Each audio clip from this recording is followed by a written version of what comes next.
No, our school is a private school. Yeah, so the snack stays open for, do you have a different setup? Do you have to have snack all together? Is that what it is? We have to have it our Yeah, participants of the CACSQ program, so we have set schedules for snack. Yeah, you'll have to find your own ways of creating spaces so you can have the uninterrupted time of play. That's where we found tiny little spaces that we can combine and extend their play. But everybody's situation is different, Yeah. obviously. And snack is they do have to eat snack at some point.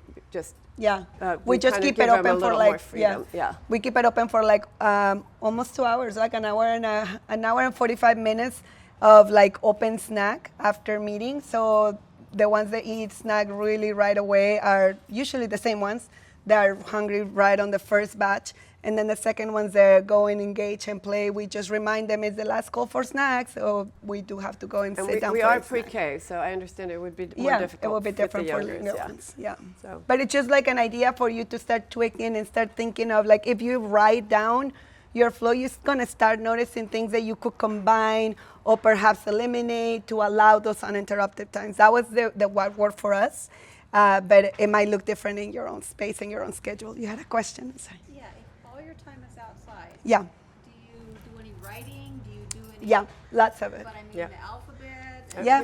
And all those. Everything. Everything, yeah. We have a writing center. Yeah. And the kids come, when they start their day, they come in and they do what we call sign-in, which is kind of the only one-on-one activity Time with we the have chil- with yeah. the teacher, where they are, we use handwriting without tears to teach, where they're learning how to do their letters. And how long is that block of time? Like depending on their spend time, because some kids can focus for a little longer. But like we start with learning our names, starting to like how to construct a letter.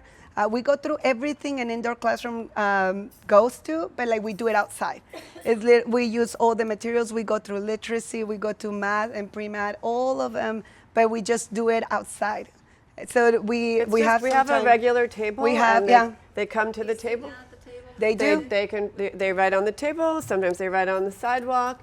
Sometimes they're counting blocks. Sitting- Of Yeah. course, yeah. Questions sitting up Yeah. and all those Yeah. pencil. But it's depending on where they are. You know, Yeah. if we are meeting them where they are. If the sitting at the table is the problem right now, we'd rather have them use the chalk on the floor Yeah. because they're not ready to be sitting at the table yet. When they're ready, then they can do it. And through the being outside and moving all day long, generally that becomes kind of takes care of itself, that they're developing more body strength to be able to hold themselves up. But it's for us, it's more we want them to just come and try it. Take the risk of doing something you don't know how to do.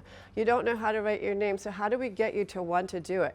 Well, if we force you, you're going to do it, but you're going to hate it. Yeah. So if we let you play with the lines and curves to learn your own letters, maybe it's going to be less stress for you. Maybe writing your name is all of a sudden going to become fun. And we also don't do a lot of corrections at the beginning.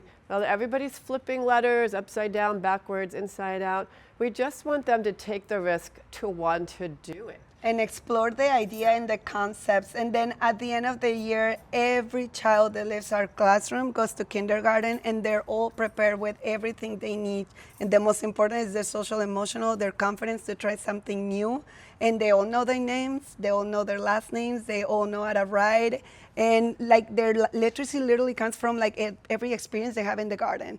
The bugs, they start writing like, I want to write how to fig beetle, like I need to know how to spell. Like, so it all comes from their interest. Yeah. Talking about that transition, how, since they're used to this environment, Yeah. how they react when they go to a classroom when it's a kindergarten that is They totally adapt. different because They adapt. Yeah, we do. We're in touch with the local Yeah. schools that they mostly go to, and They're all they are fine. ready. Yeah, They're all I- adapt. Yeah. Yeah. They it's not all. hard for them to and they go come from this to classrooms. that. Okay. Yeah, so and they I really was just just, wondering. I mean, children do adapt and they, and it's a transition. And it's a transition like any transition, like when they come from like another class where they had the other teachers and other friends and they transition to here, it's like, I miss my other school, which is the same school. And then I miss my old teacher. It's a transition, it's a process. So we always tell the parents the first few weeks might be tough because any transition is hard, right? Like any transition at any age and any change is hard. But they adapt because they're ready, because they have, for a whole entire year, they were allowed to explore their bodies and their environment. in the deepest way. They can concentrate, they're deep thinkers, they're problem solvers. They're ready for the next challenge, and they're confident enough to take the challenge that is new because they've been testing themselves for so long here. We do ask for feedback from Yeah. the schools and from the parents after they go through their interview at the local schools. And we really have had no problems. There's a lot of peer learning going on. The kids who are ready to almost read are, teaching the kids who don't know how to do it yet. They're writing for it's very organic the way that writing and reading happens in our classroom.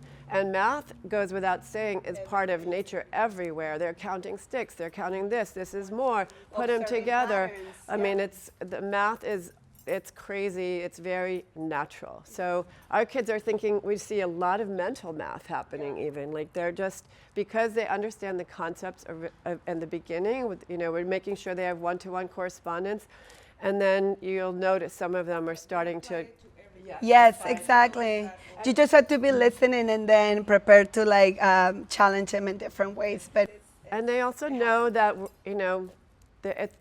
they're becoming very independent, and they know we're not going to give them an answer. We're not going to do it for them. We're going to continue to nudge them along to help them figure it out, or ask a friend, or, what do you think? Do you agree with that? We allow them to disagree with each other. Why do you think that's wrong? Can you show her why that's wrong? Instead of it being on us, they start to feel comfortable in conversation about things that may or may not be happening. And we have contact with La Jolla Elementary and Bird Rock Elementary, which is most of our kids go to those two public schools. And the feedback is always the teachers, we know the Methodist kids because they're the ones that are going to be raising their hands and trying to solve something and asking questions. They're independent. They're confident. So before we even say they already know who our kids are because they have Just built never up that fixed anything foundation. for us. It's also because when they say sorry, they think that that's fixed. Yeah, everything. Yeah, it's like sorry. It's like it doesn't even It mean doesn't mean- But I said sorry, so it's Yeah. no, yes. Yeah. What do you do if the child doesn't want to acknowledge his mistake? And he just really just don't care? He ignores it. Yeah. Or, There's "Okay, some. your friend, nope, I don't care. Nope. Well, we just say you walk with him and you use your voice instead of his voice. Are you okay? Just modeling the behavior with them. If he refuses, there's nothing we can do, right? But you can bring him over and say, we're just gonna go check, and I'm gonna help you out. And then we model what we do, and then I offer, you want an ice pack? You want a hug? Can I make you a drawing? Just something like that along those lines. But when a child refuses, he refuses, and there's other ways. Yeah, we do too. And there's always ways to communicate. Maybe in a different situation, I will go sit down with them and talk about it, about the When situation. it's a little diffused. Yeah, some 'cause of them sometimes it's get very intimidating. self-conscious in that moment, so they can't. already feel the guilt. Yeah. Walk away from the problem. Yeah. So it's And not only that, when the ones that are squabbling about it, they're 1 and 2 and whatever. Yeah. So one's already screaming, falling on Yeah. the Right. floor, and there's no way to get the other one that did what Right. they Yeah. did. Again, these are Because it just older. gets Yeah. worse because you're trying to. And Yeah. then sometimes it escalates too. Yeah, I for know. sure. You don't want to get to that point where it's escalating. Absolutely. And I think for us, this situation of accountability and agreements works because we're pre-K classroom again. Our 2-year-olds and toddlers might have to model every single move with the kids. And you don't probably gonna ask a 2-year-old to go do it, but you're gonna go and check on your friend are you okay? Are you safe? Is your body okay? What hurts in your body?